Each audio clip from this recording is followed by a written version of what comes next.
Le deuxième épisode de Halo introduit un personnage majeur des jeux vidéo, à savoir l'intelligence artificielle Cortana. L'actrice choisie pour l'incarneur est bien connue des fans de la franchise vidéoludique. Attention, spoiler! Il est conseillé d'avoir vu les premiers épisodes de Halo, disponibles sur MyCanal, avant de poursuivre la lecture de cet article.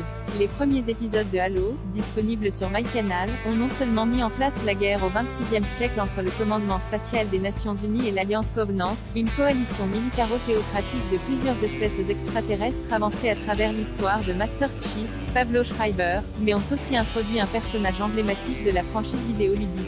Dès le deuxième épisode, on comprend que Master Chief est sensible à un artefact alien, très recherché par le Covenant, qui lui fait revivre des souvenirs de son enfance.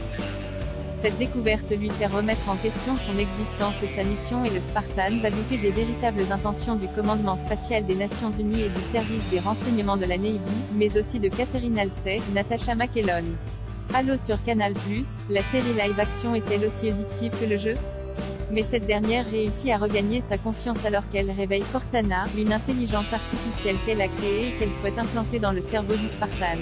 Et si l'on en croit l'actrice Natasha McElhone, avec qui nous avons pu échanger lors d'une table ronde avec d'autres journalistes, ses premiers pas dans les prochains épisodes seront vraiment très cool, avec tout le processus de sa création et de son invention. L'actrice s'est d'ailleurs beaucoup renseignée sur les intelligences artificielles pour la série.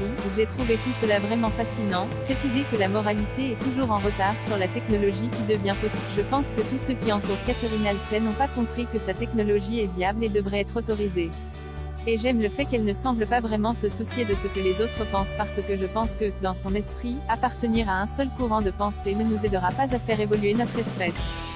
Et cette dernière en a bien besoin, puisque le Covenant veut nous anéantir et les Spartiates ont besoin d'aide. Cortana devait avoir un autre visage, et si Natasha McElhone s'est autant intéressée aux intelligences artificielles, c'est parce qu'elle devait incarner Cortana à l'origine.